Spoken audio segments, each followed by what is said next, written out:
ಓಂ ಶಾಂತಿ.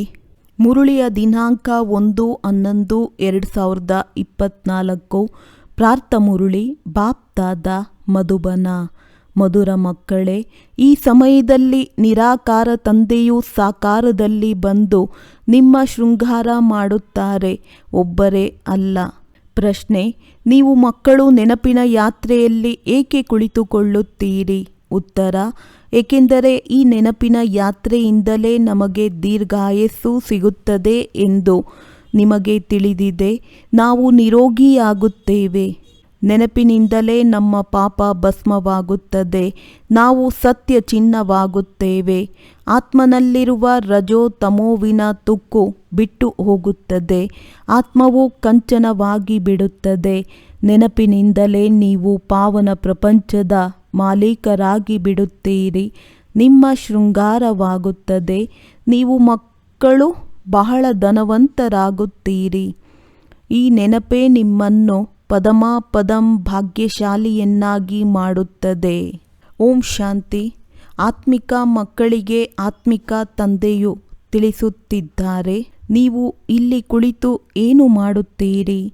ನೀವು ಶಾಂತಿಯಲ್ಲಿ ಕುಳಿತಿಲ್ಲ, ಅರ್ಥಸಹಿತವಾಗಿ ಜ್ಞಾನಮಯ ಸ್ಥಿತಿಯಲ್ಲಿ ಕುಳಿತಿದ್ದೀರಾ. ನೀವು ಮಕ್ಕಳಿಗೆ ಈ ಜ್ಞಾನವಂತೂ ಇದೆ. ತಂದೆಯನ್ನು ನಾವೇಕೆ ನೆನಪು ಮಾಡುತ್ತೇವೆ? ತಂದೆಯು ನಮಗೆ ದೀರ್ಘಾಯಸ್ಸನ್ನು ಕೊಡುತ್ತಾರೆ. ತಂದೆಯನ್ನು ನೆನಪು ಮಾಡುವುದರಿಂದ ನಮ್ಮ ಪಾಪವು ನಾಶವಾಗುತ್ತದೆ. ನಾವು ಸತ್ಯ ಚಿನ್ನ ಸತೋಪ್ರಧಾನರಾಗಿ ಬಿಡುತ್ತೇವೆ. ನಿಮಗೆ ಎಷ್ಟೊಂದು ಶೃಂಗಾರವಾಗುತ್ತದೆ. ನಿಮ್ಮ ಆಯಸ್ಸು ದೀರ್ಘವಾಗುತ್ತದೆ. ಆತ್ಮವು ಚಿನ್ನವಾಗಿ ಬಿಡುತ್ತದೆ. ಈಗ ಆತ್ಮನಲ್ಲಿ ಕಲ್ಮಶವಿದೆ. ನೆನಪಿನಿಂದ ಆ ಎಲ್ಲ ಕಲಬೆರಕೆಯೂ ರಜೋ ತಮೋ ಪ್ರಧಾನದಿಂದ ಬಿಡುಗಡೆಯಾಗುತ್ತದೆ. ನಿಮಗೆ ಇಷ್ಟೊಂದು ಲಾಭವಾಗುತ್ತದೆ ಮತ್ತು ದೀರ್ಘಾಯಸ್ಸಾಗಿ ಬಿಡುತ್ತದೆ. ನೀವು ಸ್ವರ್ಗವಾಸಿಗಳಾಗಿ ಬಿಡುತ್ತೀರಿ ಮತ್ತು ಧನವಂತರಾಗುತ್ತೀರಿ. ನೀವು ಪದಂ ಭಾಗ್ಯಶಾಲಿಗಳಾಗಿ ಬಿಡುತ್ತೀರಿ. ಆದ್ದರಿಂದ ತಂದೆಯು ತಿಳಿಸುತ್ತಾರೆ, ನನ್ನೊಬ್ಬನನ್ನೇ ನೆನಪು ಮಾಡಿ. ಇದನ್ನು ಯಾವ ದೇಹಧಾರಿ ಹೇಳುತ್ತಿಲ್ಲ. ತಂದೆಗಂತೂ ಶರೀರವಿಲ್ಲ. ನೀವಾತ್ಮಗಳು ನಿರಾಕಾರಿಯಾದವರು. ನಂತರ ಪುನರ್ಜನ್ಮದಲ್ಲಿ ಬರುತ್ತಾ ಪಾರಸ ಬುದ್ಧಿಯಿಂದ ಕಲ್ಲು ಬುದ್ಧಿಯವರಾಗಿ ಬಿಟ್ಟಿದ್ದೀರಿ. ಈಗ ಮತ್ತೆ ಚಿನ್ನದ ಸಮಾನರಾಗಬೇಕು. ಈಗ ನೀವು ಪವಿತ್ರರಾಗುತ್ತಿದ್ದೀರಿ. ಗಂಗಾ ಸ್ನಾನವನ್ನಂತೂ ಜನ್ಮಾಂತರ ಮಾಡುತ್ತಿದ್ದೀರಿ. ಆ ಸ್ನಾನದಿಂದ ಪಾವನರಾಗುತ್ತೇವೆಂದು ತಿಳಿದಿದ್ದೀರಿ. ಆದರೆ ಪಾವನರಾಗುವ ಬದಲಾಗಿ ಇನ್ನೂ ಪತಿತರಾಗಿ ಇನ್ನೂ ನಷ್ಟದಲ್ಲಿ ಬಂದು ತಲುಪಿದ್ದೀರಿ. ಏಕೆಂದರೆ ಇದಾಗಿದೆ ಅಸತ್ಯ ಮಾಯೆ. ಸುಳ್ಳು ಹೇಳುವಂತಹ ಸಂಸ್ಕಾರವು ಎಲ್ಲರಲ್ಲಿಯೂ ಇದೆ. ತಂದೆಯು ಹೇಳುತ್ತಾರೆ, ನಾನು ನಿಮ್ಮನ್ನು ಪಾವನ ಮಾಡಿ ಹೋಗುತ್ತೇನೆ. ನಂತರ ನಿಮ್ಮನ್ನು ಪತಿತರನ್ನಾಗಿ ಯಾರು ಮಾಡುತ್ತಾರೆ? ಈಗ ನೀವು ಅನುಭವ ಮಾಡುತ್ತೀರಲ್ಲವೇ? ಎಷ್ಟೊಂದು ಗಂಗಾ ಸ್ನಾನ ಮಾಡುತ್ತಾ ಬಂದಿರಿ, ಆದರೂ ಪಾವನರಾಗಲೇ ಇಲ್ಲ. ಪಾವನರಾದರೆ ಪಾವನ ಪ್ರಪಂಚಕ್ಕೆ ಹೋಗಬೇಕಾಗುತ್ತದೆ ಎಲ್ಲವೇ? ಶಾಂತಿಧಾಮ ಹಾಗೂ ಸುಖಧಾಮವು ಪಾವನ ಧಾಮಗಳಾಗಿವೆ. ಇದು ರಾವಣನ ಪ್ರಪಂಚವಾಗಿದೆ. ಇದನ್ನು ದುಃಖಧಾಮವೆಂದು ಕರೆಯಲಾಗುವುದು. ಇದು ಸಹಜವಾಗಿ ತಿಳಿದುಕೊಳ್ಳುವ ಮಾತುಗಳಾಗಿವೆ. ಇದನ್ನು ತಿಳಿದುಕೊಳ್ಳಲು ಯಾವುದೇ ಕಷ್ಟವಿಲ್ಲ. ಅನ್ಯರಿಗೆ ಹೇಳಲು ಕಷ್ಟವಾಗುವುದಿಲ್ಲ. ಯಾರಾದರೂ ಸಿಕ್ಕಿದರೆ ಕೇವಲ ಇಷ್ಟನ್ನೇ ಹೇಳಿ, ನಿಮ್ಮನ್ನು ನೀವು ಆತ್ಮವೆಂದು ತಿಳಿದು ತಂದೆಯನ್ನು ನೆನಪು ಮಾಡಿ. ಆತ್ಮಗಳ ತಂದೆಯು ಪರಮಪಿತ ಪರಮಾತ್ಮ ಶಿವ ಆಗಿದ್ದಾರೆ. ಪ್ರತಿಯೊಬ್ಬರ ಶರೀರದ ತಂದೆ ಬೇರೆ ಬೇರೆಯಾಗಿದ್ದಾರೆ. ಆತ್ಮಗಳ ತಂದೆಯು ಒಬ್ಬರೇ ಆಗಿದ್ದಾರೆ. ಎಷ್ಟೊಂದು ಚೆನ್ನಾಗಿ ಹಿಂದಿಯಲ್ಲಿಯೇ ತಿಳಿಸಿಕೊಡುತ್ತಾರೆ. ಹಿಂದಿ ಭಾಷೆಯು ಮುಖ್ಯವಾದುದಾಗಿದೆ. ಈ ದೇವಿ ದೇವತೆಗಳಿಗೆ ನೀವು ಪದಂ ಭಾಗ್ಯಶಾಲಿಗಳೆಂದು ಹೇಳುತ್ತೀರಲ್ಲವೇ? ಇವರೆಷ್ಟು ಭಾಗ್ಯಶಾಲಿಗಳು. ಇವರು ಹೇಗೆ ಸ್ವರ್ಗದ ಮಾಲೀಕರಾದರೆಂದು ಯಾರಿಗೂ ತಿಳಿಯದು. ಈಗ ತಂದೆಯು ತಿಳಿಸುತ್ತಾರೆ, ಈ ಸಹಜ ಯೋಗದ ಮೂಲಕ ಈ ಪುರುಷೋತ್ತಮ ಸಂಗಮ ಯುಗದಲ್ಲಿಯೇ ಹೀಗೆ ಆಗುತ್ತೀರಿ. ಈಗ ಇದು ಹಳೆಯ ಹಾಗೂ ಹೊಸ ಪ್ರಪಂಚದ ಸಂಗಮವಾಗಿದೆ. ನಂತರ ನೀವು ಹೊಸ ಪ್ರಪಂಚದ ಮಾಲೀಕರಾಗಿ ಬಿಡುತ್ತೀರಿ. ಅದಕ್ಕಾಗಿ ತಂದೆಯು ತಿಳಿಸುತ್ತಾರೆ, 2 ಅಕ್ಷರವನ್ನು ಅರ್ಥಸಹಿತವಾಗಿ ನೆನಪು ಮಾಡಿ. ಮನ್ಮನಾಭವ ಎಂದು ಗೀತೆಯಲ್ಲಿ ಇದೇ ಅಕ್ಷರವನ್ನೇನೋ ಓದುತ್ತಾರೆ, ಆದರೆ ಅರ್ಥವನ್ನಂತೂ ತಿಳಿದುಕೊಂಡಿಲ್ಲ. ತಂದೆಯು ತಿಳಿಸುತ್ತಾರೆ, ನಾನೇ ಪತಿತ ಪಾವನ ಆಗಿದ್ದೇನೆ, ನನ್ನನ್ನು ನೆನಪು ಮಾಡಿ. ಹೀಗೆ ಯಾರೂ ಸಹ ಹೇಳಲು ಸಾಧ್ಯವಿಲ್ಲ. ತಂದೆಯು ಹೇಳುತ್ತಾರೆ, ನನ್ನನ್ನು ನೆನಪು ಮಾಡಿದಾಗ ನೀವು ಪಾವನರಾಗಿ ಪಾವನ ಪ್ರಪಂಚಕ್ಕೆ ಹೊರಟು ಹೋಗುತ್ತೀರಿ. ಮೊಟ್ಟ ಮೊದಲು ನೀವು ಸತೋಪ್ರಧಾನರಾಗಿದ್ದವರು. ನಂತರ ಪುನರ್ಜನ್ಮವನ್ನು ತೆಗೆದುಕೊಳ್ಳುತ್ತಾ ಈಗ ತಮೋಪ್ರಧಾನರಾಗಿದ್ದೀರಿ. 84 ಜನ್ಮಗಳ ನಂತರ ಈಗ ನೀವು ಹೊಸ ಪ್ರಪಂಚದಲ್ಲಿ ದೇವತೆಗಳಾಗುತ್ತೀರಿ. ರಚಯಿತ ಹಾಗೂ ರಚನೆ ಎರಡನ್ನೂ ನೀವು ತಿಳಿದುಕೊಂಡಿದ್ದೀರಿ. ಆದ್ದರಿಂದ ಈಗ ನೀವು ಆಸ್ತಿಕರಾಗಿ ಬಿಟ್ಟಿದ್ದೀರಿ. ಮೊದಲು ನೀವು ಜನ್ಮ ಜನ್ಮಾಂತರ ನಾಸ್ತಿಕರಾಗಿದ್ದೀರಿ. ತಂದೆಯು ತಿಳಿಸುವಂತಹ ಮಾತುಗಳನ್ನು ಯಾರೂ ತಿಳಿದುಕೊಂಡಿಲ್ಲ. ನೀವು ಎಲ್ಲಿಗೆ ಬೇಕಾದರೂ ಹೋಗಿ, ಆದರೆ ಈ ಮಾತುಗಳನ್ನು ಯಾರೂ ಹೇಳುವುದಿಲ್ಲ. ಈಗ ಇಬ್ಬರು ತಂದೆಯರು ನಿಮ್ಮ ಶೃಂಗಾರ ಮಾಡುತ್ತಿದ್ದಾರೆ. ಮೊದಲು ತಂದೆಯೊಬ್ಬರೇ ಶರೀರವಿಲ್ಲದೆ ಇದ್ದರು. ಮೇಲೆ ಪರಮಧಾಮ ಕುಳಿತು ನಿಮ್ಮ ಶೃಂಗಾರ ಮಾಡಲು ಸಾಧ್ಯವಿಲ್ಲ. ಹೇಳುತ್ತಾರಲ್ಲವೇ, ಒಂದರ ಪಕ್ಕ ಎರಡನ್ನೂ ಸೇರಿಸಿದಾಗ 12 ಆಗುತ್ತದೆ. ಇಲ್ಲಿ ಪ್ರೇರಣೆ ಅಥವಾ ಶಕ್ತಿಯ ಮಾತಿಲ್ಲ. ಪ್ರೇರಣೆಯ ಮೂಲಕ ಮಿಲನ ಮಾಡಲಾಗುವುದಿಲ್ಲ. ನಿರಾಕಾರನು ಯಾವಾಗ ಸಾಕಾರವನ್ನು ಪಡೆದಾಗ ನಿಮ್ಮ ಶೃಂಗಾರ ಮಾಡುತ್ತಾರೆ. ತಂದೆಯು ನಮ್ಮನ್ನು ಸುಖಧಾಮಕ್ಕೆ ಕರೆದೊಯ್ಯುತ್ತಿದ್ದಾರೆಂದು ಸಹ ತಿಳಿಯುತ್ತಾರೆ. ನಾಟಕದ ಯೋಜನೆಯ ಅನುಸಾರವಾಗಿ ತಂದೆಯು ಬಂಧಿಸಲ್ಪಟ್ಟಿದ್ದಾರೆ. ಅವರಿಗೆ ಈ ಕರ್ತವ್ಯವು ದೊರಕಿದೆ. ನೀವು ಮಕ್ಕಳಿಗಾಗಿ ಪ್ರತಿ 5,000 ವರ್ಷಗಳಿಗೊಮ್ಮೆ ಬರುತ್ತಾರೆ. ಈ ಯೋಗ ಬಲದಿಂದ ನೀವು ಎಷ್ಟೊಂದು ಚಿನ್ನದ ಸಮಾನರಾಗುತ್ತೀರಿ. ಆತ್ಮ ಹಾಗೂ ಶರೀರವೆರಡೂ ಚಿನ್ನವಾಗುತ್ತದೆ. ನಂತರ ಅಪವಿತ್ರರಾಗುತ್ತೀರಿ. ಈಗ ನಿಮಗೆ ಈ ಪುರುಷಾರ್ಥದಿಂದ ಶೃಂಗರಿಸಲ್ಪಟ್ಟವರಾಗುತ್ತೇವೆ ಎಂಬ ಸಾಕ್ಷಾತ್ಕಾರ ಮಾಡಿಕೊಳ್ಳುತ್ತೀರಿ. ಅಲ್ಲಿ ಅಪವಿತ್ರ ದೃಷ್ಟಿ ಇರುವುದಿಲ್ಲ. ಆದರೂ ಎಲ್ಲ ಅಂಗಾಂಗಗಳು ಮುಚ್ಚಲ್ಪಟ್ಟಿರುತ್ತವೆ. ಇಲ್ಲಿ ನೋಡಿ, ಈ ಅಪವಿತ್ರ ಮಾತುಗಳನ್ನು ಈ ರಾವಣ ರಾಜ್ಯದಲ್ಲಿ ಕಲಿಯುತ್ತಾರೆ. ಈ ಲಕ್ಷ್ಮೀನಾರಾಯಣರನ್ನು ನೋಡಿ, ಅವರ ವಸ್ತ್ರ ಮೊದಲಾದವುಗಳು ಎಷ್ಟೊಂದು ಚೆನ್ನಾಗಿದೆ. ಇಲ್ಲಿ ಎಲ್ಲರೂ ದೇಹಾಭಿಮಾನದಲ್ಲಿದ್ದಾರೆ. ಅವರಿಗೆ ದೇಹಾಭಿಮಾನಿಗಳೆಂದು ಹೇಳಲಾಗುವುದಿಲ್ಲ. ಅವರಿಗೆ ಪ್ರಾಕೃತಿಕವಾದ ಸೌಂದರ್ಯವಿದೆ. ತಂದೆಯು ನಿಮ್ಮನ್ನು ಇಂತಹ ಪ್ರಾಕೃತಿಕ ಸೌಂದರ್ಯವುಳ್ಳಂಥವರನ್ನಾಗಿ ಮಾಡುತ್ತಾರೆ. ಈ ಸಮಯದಲ್ಲಂತೂ ಸತ್ಯ ಆಭರಣವನ್ನು ಯಾರೂ ತೊಡುವುದಿಲ್ಲ. ಒಂದು ವೇಳೆ ತೊಟ್ಟರೆ ಲೂಟಿ ಮಾಡಿಬಿಡುತ್ತಾರೆ. ಅಲ್ಲಂತೂ ಈ ಮಾತುಗಳಿರುವುದಿಲ್ಲ. ಇಂತಹ ತಂದೆಯೂ ನಿಮಗೆ ಸಿಕ್ಕಿದ್ದಾರೆ. ಇವರ ವಿನಃ ನೀವು ಅಂತಹ ದೇವತೆಗಳಾಗಲು ಸಾಧ್ಯವಿಲ್ಲ. ಕೆಲವರು ನಾವು ನೇರವಾಗಿ ಶಿವತಂದೆಯಿಂದ ಪಡೆಯುತ್ತೇವೆಂದು ಹೇಳುತ್ತಾರೆ. ಆದರೆ ಹೇಗೆ ತೆಗೆದುಕೊಳ್ಳುತ್ತಾರೆ? ಒಂದು ವೇಳೆ ಸೀದಾ ಪ್ರಯತ್ನಪಟ್ಟು ನೋಡಿ, ಸಿಗುತ್ತದೆಯೇ? ಈ ರೀತಿ ಬಹಳಷ್ಟು ಮಂದಿ ಹೇಳುತ್ತಾರೆ. ನಾವು ಶಿವತಂದೆಯಿಂದ ಆಸ್ತಿಯನ್ನು ತೆಗೆದುಕೊಳ್ಳುತ್ತೇವೆ. ಬ್ರಹ್ಮನನ್ನು ಕೇಳುವ ಅವಶ್ಯಕತೆ ಏನು? ಶಿವತಂದೆಯು ಪ್ರೇರಣೆಯಿಂದ ಸ್ವಲ್ಪ ಕೊಟ್ಟು ಬಿಡುತ್ತಾರೆಂದು. ಒಳ್ಳೊಳ್ಳೆಯ ಹಳೆಯ ಮಕ್ಕಳು ಈ ರೀತಿ ಮಾಯೆಗೆ ವಶರಾಗಿ ಬಿಡುತ್ತಾರೆ. ಒಬ್ಬನನ್ನೇ ಒಪ್ಪಿಕೊಳ್ಳುತ್ತಾರೆ. ಆದರೆ ಒಬ್ಬರು ಏನು ಮಾಡಲು ಸಾಧ್ಯ? ತಂದೆಯು ಹೇಳುತ್ತಾರೆ, ನಾನೊಬ್ಬನೇ ಹೇಗೆ ಬರಲಿ? ಬಾಯಿಲ್ಲದೆ ಹೇಗೆ ಮಾತನಾಡಲಿ? ಮುಖದ ಗಾಯನವಿದೆಯಲ್ಲವೇ? ಗೋಮುಖದಿಂದ ಅಮೃತವನ್ನು ತೆಗೆದುಕೊಳ್ಳಲು ಎಷ್ಟೊಂದು ಕಷ್ಟಪಡುತ್ತಾರೆ. ನಂತರ ಶ್ರೀನಾಥಕ್ಕೆ ಹೋಗಿ ದರ್ಶನ ಮಾಡುತ್ತಾರೆ. ಆದರೆ ಅವರ ದರ್ಶನ ಮಾಡುವುದರಿಂದ ಏನಾಗುತ್ತದೆ? ಅದನ್ನು ಭೂತ ಪೂಜೆ ಎಂದು ಕರೆಯಲಾಗುವುದು. ಮೂರ್ತಿಯಲ್ಲಿ ಆತ್ಮವು ಇಲ್ಲವೇ ಇಲ್ಲ. ಬಾಕಿ ಪಂಚತತ್ವಗಳ ಗೊಂಬೆಯನ್ನು ಮಾಡಲ್ಪಟ್ಟಿರುತ್ತದೆ. ಅರ್ಥಾತ್ ಮಾಯೆಯನ್ನು ನೆನಪು ಮಾಡಿದಂತಾಯಿತಲ್ಲವೇ?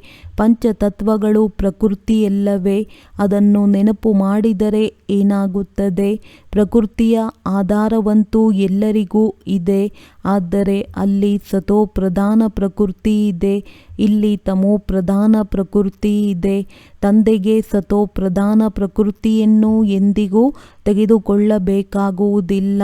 ಇಲ್ಲಂತೂ ಸತೋ ಪ್ರಧಾನತೆ ಪ್ರಕೃತಿಯೂ ಸಿಗಲು ಸಾಧ್ಯವಿಲ್ಲ. ಇಲ್ಲಿರುವಂತಹ ಸಾಧು ಸಂತರ ಉದ್ಧಾರವನ್ನು ನಾನೇ ಮಾಡಬೇಕಾಗುತ್ತದೆ ಎಂದು ತಂದೆಯು ತಿಳಿಸುತ್ತಾರೆ. ನಾನು ನಿವೃತ್ತಿ ಮಾರ್ಗದಲ್ಲಿ ಬರುವುದೇ ಇಲ್ಲ, ಇದು ಪ್ರವೃತ್ತಿ ಮಾರ್ಗವಾಗಿದೆ. ಪವಿತ್ರರಾಗಿ ಎಂದು ಎಲ್ಲರಿಗೂ ಹೇಳುತ್ತೇನೆ. ಅಲ್ಲಂತೂ ನಾಮ ರೂಪವೆಲ್ಲವೂ ಪರಿವರ್ತನೆಯಾಗುತ್ತದೆ. ತಂದೆಯು ತಿಳಿಸುತ್ತಾರೆ, ನೋಡಿ ಈ ನಾಟಕವು ಹೇಗೆ ಮಾಡಲ್ಪಟ್ಟಿದೆ. ಒಬ್ಬರ ಜೀವನಕ್ಕೂ ಮತ್ತೊಬ್ಬರ ಜೀವನಕ್ಕೂ ಸಂಬಂಧವೇ ಇಲ್ಲ. ಇಷ್ಟೊಂದು ಕೋಟ್ಯಾಂತರ ಮಂದಿ ಇದ್ದಾರೆ. ಎಲ್ಲರ ಜೀವನ ಬೇರೆ ಬೇರೆಯಾಗಿದೆ. ಯಾರು ಎಷ್ಟೇ ಮಾಡಲಿ, ಆದರೆ ಒಬ್ಬರ ಜೀವನಕ್ಕೂ ಮತ್ತೊಬ್ಬರ ಜೀವನಕ್ಕೂ ಹೋಲಿಕೆ ಇಲ್ಲ. ಇದನ್ನೇ ಈಶ್ವರನ ಅದ್ಭುತವೆಂದು ಕರೆಯಲಾಗುವುದು. ಸ್ವರ್ಗವನ್ನು ಅದ್ಭುತವೆಂದು ಹೇಳುತ್ತಾರೆ. ಎಷ್ಟೊಂದು ಶೋಭನೀಯವಾಗಿರುತ್ತದೆ. 7 ಅದ್ಭುತಗಳು ಮಾಯೆಯದ್ದಾಗಿದೆ, ಒಂದು ಅದ್ಭುತ ತಂದೆಯದ್ದಾಗಿದೆ. ಆ 7 ಅದ್ಭುತಗಳನ್ನು ತಕ್ಕಡಿಯಲ್ಲಿ ಒಂದು ಕಡೆ ಇಟ್ಟು ಈ ಒಂದು ಅದ್ಭುತವನ್ನು ಒಂದು ಕಡೆ ಇಡಿ. ಆಗ ತಂದೆಯ ಅದ್ಭುತವೇ ಭಾರಿಯಾಗುತ್ತದೆ. ಒಂದು ಕಡೆ ಜ್ಞಾನ ಮತ್ತೊಂದು ಕಡೆ ಭಕ್ತಿಯನ್ನಿಟ್ಟಾಗ ಜ್ಞಾನದ ಕಡೆಯೇ ಬಹಳ ಭಾರವಾಗುತ್ತದೆ. ಈಗ ನೀವು ತಿಳಿದುಕೊಂಡಿದ್ದೀರಿ. ಭಕ್ತಿಯನ್ನು ಕಲಿಸುವಂಥವರಂತೂ ಅನೇಕರಿದ್ದಾರೆ, ಜ್ಞಾನ ಕೊಡುವವರಂತೂ ಒಬ್ಬರೇ ಆಗಿದ್ದಾರೆ. ಆದುದರಿಂದ ತಂದೆಯು ಕುಳಿತು ಓದಿಸುತ್ತಾರೆ, ಶೃಂಗಾರ ಮಾಡುತ್ತಾರೆ. ಪವಿತ್ರರಾಗಿ ಎಂದು ತಂದೆಯು ತಿಳಿಸುತ್ತಾರೆ. ಆದರೆ ಅವರು ಹೇಳುತ್ತಾರೆ, ಇಲ್ಲ, ನಾವು ಅಪವಿತ್ರರಾಗುತ್ತೇವೆ. ಆದುದರಿಂದ ಗರುಡ ಪುರಾಣದಲ್ಲಿ ವಿಷಯ ವೈತರಣಿ ನದಿಯನ್ನು ತೋರಿಸುತ್ತಾರಲ್ಲವೇ? ಚೇಳು, ಮಂಡರಗಪ್ಪೆ, ಹಾವು ಮೊದಲಾದವುಗಳು ಪರಸ್ಪರ ಒಬ್ಬೊಬ್ಬರನ್ನು ಕಚ್ಚುತ್ತಿರುತ್ತವೆ. ತಂದೆಯು ಹೇಳುತ್ತಾರೆ, ನೀವು ಎಷ್ಟೊಂದು ನಿರ್ಧನಿಕರಾಗಿ ಬಿಡುತ್ತೀರಿ. ನೀವು ಮಕ್ಕಳಿಗೆ ತಂದೆಯು ತಿಳಿಸುತ್ತಾರೆ, ಹೊರಗಡೆ ಅನ್ಯರಿಗೆ ಹೀಗೆ ಸೀದಾ ಹೇಳಿದಾಗ ಕೋಪಗೊಳ್ಳುತ್ತಾರೆ. ಬಹಳ ಯುಕ್ತಿಯಿಂದ ತಿಳಿಸಿಕೊಡಬೇಕಾಗುವುದು. ಕೆಲವು ಮಕ್ಕಳಲ್ಲಿ ಹೇಗೆ ಮಾತನಾಡಬೇಕೆಂದು ಬುದ್ಧಿ ಇರುವುದಿಲ್ಲ. ಚಿಕ್ಕ ಮಕ್ಕಳು ಮುಗ್ಧರಾಗಿರುವ ಕಾರಣ ಅವರಿಗೆ ಮಹಾತ್ಮರೆಂದು ಕರೆಯಲಾಗುವುದು. ಕೃಷ್ಣ ಮಹಾತ್ಮನೆಲ್ಲಿ? ಮಹಾತ್ಮರೆಂದು ಹೇಳಿಕೊಳ್ಳುವ ನಿವೃತ್ತಿ ಮಾರ್ಗದ ಸನ್ಯಾಸಿಗಳೆಲ್ಲಿ? ಅದು ಪ್ರವೃತ್ತಿ ಮಾರ್ಗವಾಗಿದೆ. ಅಲ್ಲಿ ಭ್ರಷ್ಟಾಚಾರದಿಂದ ಎಂದಿಗೂ ಜನ್ಮವಾಗುವುದಿಲ್ಲ.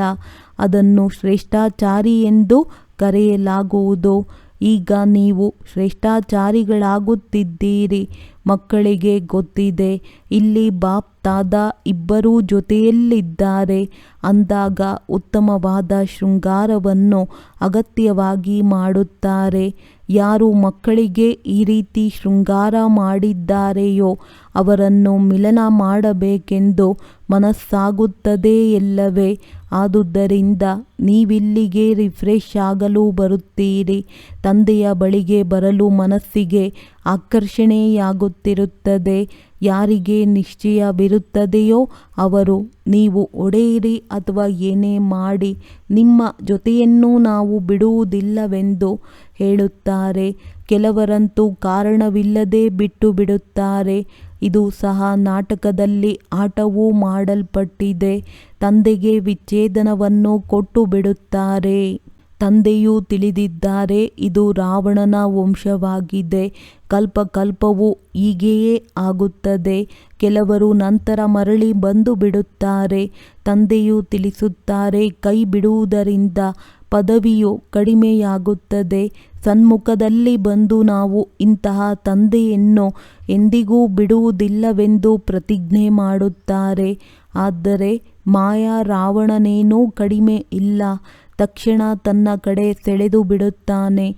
ನಂತರ ಅವರು ತಂದೆಯ ಸನ್ಮುಖದಲ್ಲಿ ಬಂದಾಗ ತಿಳಿಸಿಕೊಡಲಾಗುತ್ತದೆ. ತಂದೆಯೇನು ಕೊಳಲನ್ನು ಹಿಡಿದು ತಿಳಿಸಿಕೊಡುವುದಿಲ್ಲ. ತಂದೆಯಂತೂ ಪ್ರೀತಿಯಿಂದ ತಿಳಿಸಿಕೊಡುತ್ತಾರೆ. ನಿಮ್ಮನ್ನು ಮಾಯಾ ಮೊಸಳೆ ತಿಂದು ಬಿಡುತ್ತದೆ. ಒಳ್ಳೆಯದಾಯಿತು, ತಪ್ಪಿಸಿಕೊಂಡು ಬಂದು ಬಿಟ್ಟಿರಲ್ಲವೇ.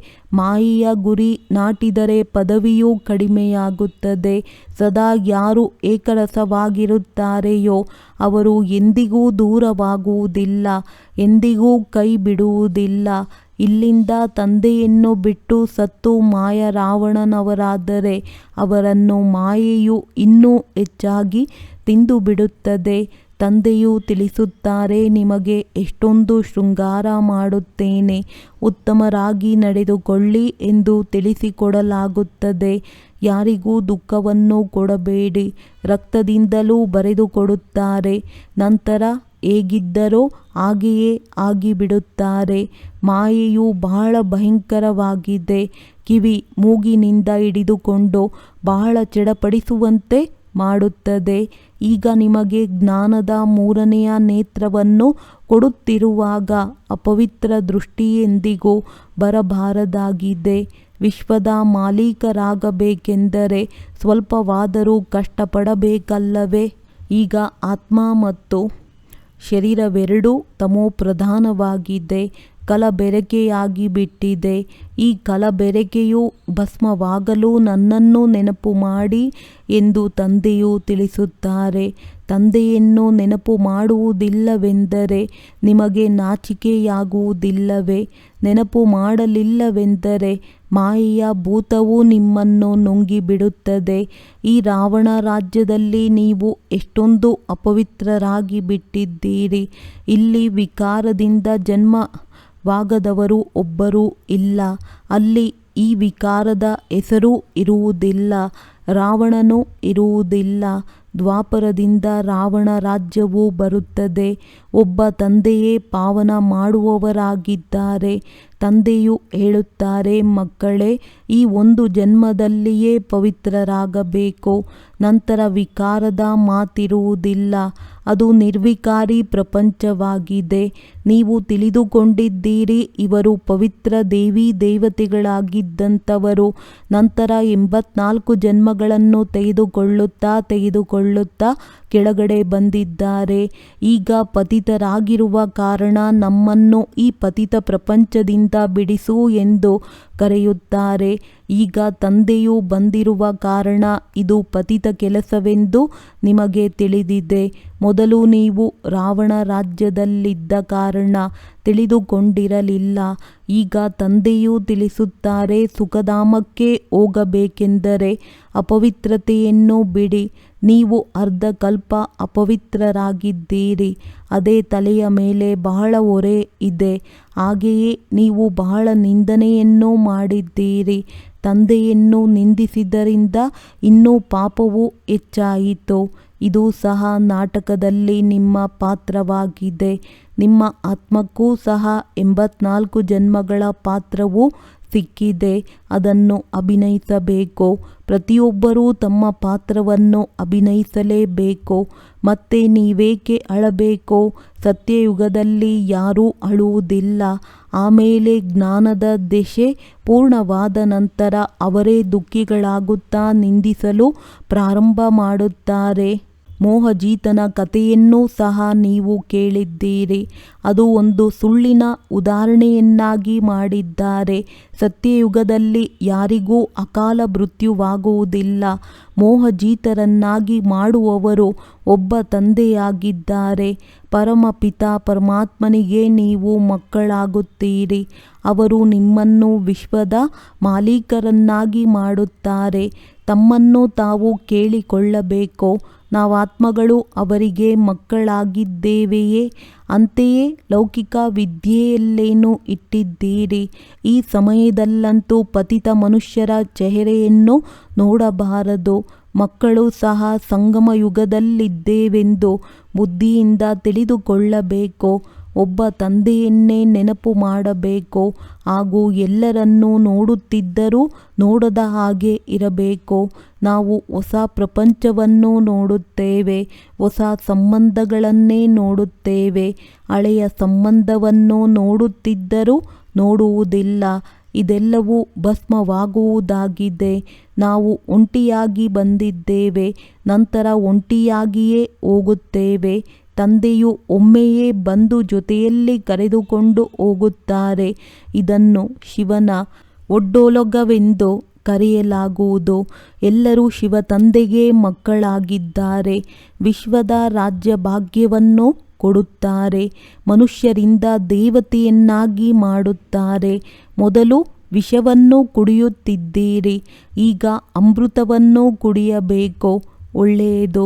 ಮಧುರಾತಿ ಮಧುರ ಅಗಲಿ ಹೋಗಿ ಮರಳಿ ಸಿಕ್ಕಿರುವಂತಹ ಮಕ್ಕಳಿಗೆ ಪ್ರೀತಿಯ ಮಾತ್ಪಿತಾ ಬಾಪ್ದಾದಾರವರ ನೆನಪು, ಪ್ರೀತಿ ಹಾಗೂ ನಮಸ್ತೆ. ಆತ್ಮೀಯ ಮಕ್ಕಳಿಗೆ ಆತ್ಮೀಯ ತಂದೆಯ ನಮಸ್ತೆ.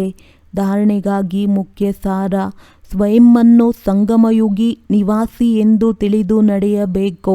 ಹಳೆಯ ಸಂಬಂಧಗಳನ್ನು ನೋಡುತ್ತಿದ್ದರೂ ನೋಡಬಾರದು. ನಾವು ಒಂಟಿಯಾಗಿ ಬಂದಿದ್ದೇವೆ, ಒಂಟಿಯಾಗಿ ಹೋಗಬೇಕೆಂದು ಬುದ್ಧಿಯಲ್ಲಿರಬೇಕು. ಆತ್ಮ ಹಾಗೂ ಶರೀರವೆರಡನ್ನೂ ಪವಿತ್ರವನ್ನಾಗಿ ಮಾಡಿಕೊಳ್ಳಲು ಆತ್ಮವನ್ನು ನೋಡುವ ಅಭ್ಯಾಸ ಮಾಡಿಕೊಳ್ಳಬೇಕು. ಅಪವಿತ್ರ ದೃಷ್ಟಿಯನ್ನು ಸಮಾಪ್ತಿ ಮಾಡಬೇಕು. ಜ್ಞಾನ ಹಾಗೂ ಯೋಗದಿಂದ ತಮ್ಮ ಶೃಂಗಾರ ಮಾಡಿಕೊಳ್ಳಬೇಕು. ವರದಾನ: ಮನ್ಮನಾಭವದ ಅಲೌಕಿಕ ವಿಧಿಯಿಂದ ಮನೋರಂಜನೆ ಆಚರಿಸುವಂತಹ ತಂದೆ ಸಮಾನ ಭವ. ಸಂಗಮ ಯುಗದಲ್ಲಿ ನೆನಪಾರ್ಥ ಆಚರಿಸುವುದು ಅರ್ಥಾತ್ ತಂದೆಯ ಸಮಾನ ಆಗುವುದು. ಇದು ಸಂಗಮ ಯುಗದ ಶೋಭೆಯಾಗಿದೆ. ಚೆನ್ನಾಗಿ ಆಚರಿಸಿ. ಆದರೆ ತಂದೆಯ ಜೊತೆ ಮಿಲನ ಮಾಡುತ್ತಾ ಆಚರಿಸಿ. ಕೇವಲ ಮನೋರಂಜನೆಯ ರೂಪದಿಂದಲ್ಲ, ಆದರೆ ಮನ್ಮನಾಭವದಲ್ಲಿರುತ್ತಾ ಮನೋರಂಜನೆ ಆಚರಿಸಿ. ಅಲೌಕಿಕ ವಿಧಿಯಿಂದ ಅಲೌಕಿಕತೆಯ ಮನೋರಂಜನೆ ಅವಿನಾಶಿಯಾಗಿ ಬಿಡುವುದು. ಸಂಗಮಯುಗಿ ದೀಪಾವಳಿಯ ವಿಧಿ ಹಳೆಯ ಖಾತೆಯನ್ನು ಸಮಾಪ್ತಿ ಮಾಡುವುದಾಗಿದೆ. ಪ್ರತಿ ಸಂಕಲ್ಪ, ಪ್ರತಿ ಗಳಿಗೆ ಹೊಸತನ ಅರ್ಥಾತ್ ಅಲೌಕಿಕವಾಗಿರಲಿ. ಹಳೆಯ ಸಂಕಲ್ಪ, ಸಂಸ್ಕಾರ, ಸ್ವಭಾವ, ಚಲನೆ, ವಲನೆ ಇದು ರಾವಣನ ಸಾಲವಾಗಿದೆ. ಇದನ್ನು ಒಂದೇ ದೃಢ ಸಂಕಲ್ಪದಿಂದ ಸಮಾಪ್ತಿ ಮಾಡಿ. ಸ್ಲೋಗನ್: ಮಾತುಗಳನ್ನು ನೋಡುವ ಬದಲು ಸ್ವಯಂವನ್ನು ಹಾಗೂ ತಂದೆಯನ್ನು ನೋಡಿ. ಒಳ್ಳೆಯದು. ಓಂ ಶಾಂತಿ.